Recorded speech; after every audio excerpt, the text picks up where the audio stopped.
Good morning সবাইকে। সবাই কেমন আছো? সকাল সকাল নতুন একটা ব্লগ নিয়ে চলে আসলাম তোমাদের জন্য।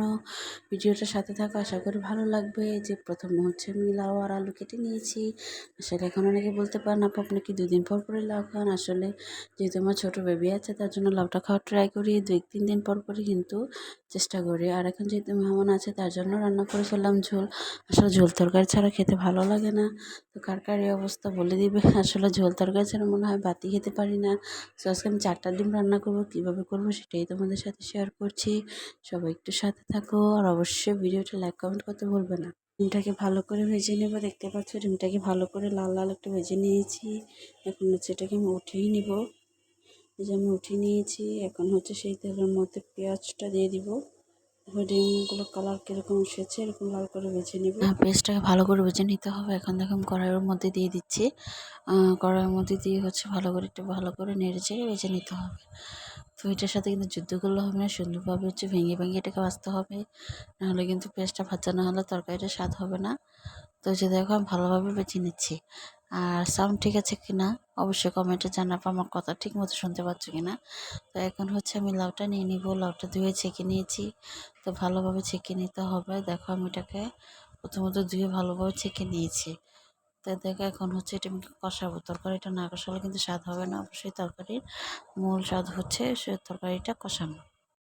এখন পানি দিয়ে ভালো করে এখন হলুদ দিয়ে ভালো করে নেড়ে নিতে হবে। হলুদ আর একটু লাল মরিচ দিব কালারের জন্য। তো যতটুকু আপনার ঝোল দেবেন ততটুকু অনুযায়ী হলুদটা দিয়ে দিবেন, নাহলে কিন্তু কালারটা হবে না। একটু হালকা গুঁড়ো মরিচও দিয়ে দিয়েছি সুন্দর একটা কালার আসার জন্য। তো এখন ভালো করে নেড়ে লবণ দিয়ে দিলাম। লবণ দেওয়ার পর এখন হচ্ছে আমি লাউগুলো দিয়ে দিব। লাউটা ভালো করে দিয়ে দিব। এখন নাড়াচাড়া করে নিব ভালো করে। সবগুলো লাউ হচ্ছে আমি একটু ছেঁকে তারপর দিয়ে দিচ্ছি। এখন হচ্ছে নাড়াচাড়া করতে হবে।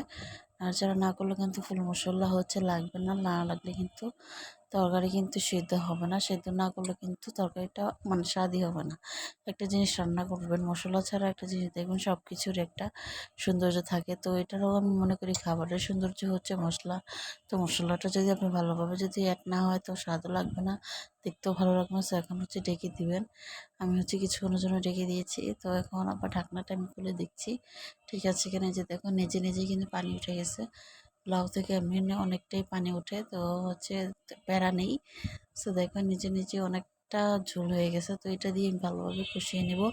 নেড়ে চেড়ে দেখছিলাম যে নিচে লেগে গেছে কিনা, না নিচে লাগেনি। তো সুন্দরভাবে এটাকে আবার হচ্ছে ঢাকনা দিয়ে ঢেকে দেব।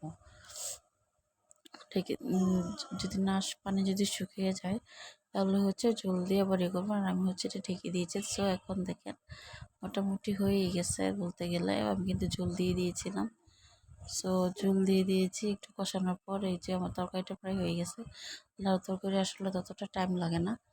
সো এটা ইজিলি অল্প সময় রান্না করা যায়। সো যাদের হাতে কম সময় থাকে তারা এভাবে ঝোল রান্না করতে পারো, আশা করি ভালো লাগবে।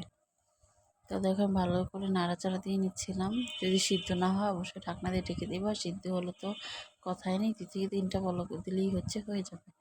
তো দেখো আমি হচ্ছে ধনে পাতা দিয়ে দিয়েছি। ধনে পাতাটা দিলে আমার কাছে ভালো লাগে। আপনারা ইচ্ছাগুলো জিরা গুঁড়োও দিতে পারেন, আবার হচ্ছে ধনে পাতাটাও দিতে পারেন। দুইটা যে কোনো একটা আপনাদের যেটা ভালো লাগে।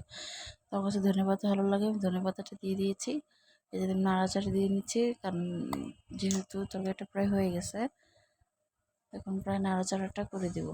একটু ভালো করে নাড়াচাড়া করে নেব যাতে ধনে পাতাটা ফুল তরকারিতে লাগে। আজকে পর্যন্ত সবাই ভালো থাকবেন, সুস্থ থাকবেন। আমাদের ভিডিওটি ভালো লাগলে সাবস্ক্রাইব করতে ভুলবেন না। Thanks for watching my video, আর subscribe my our channel. Tata.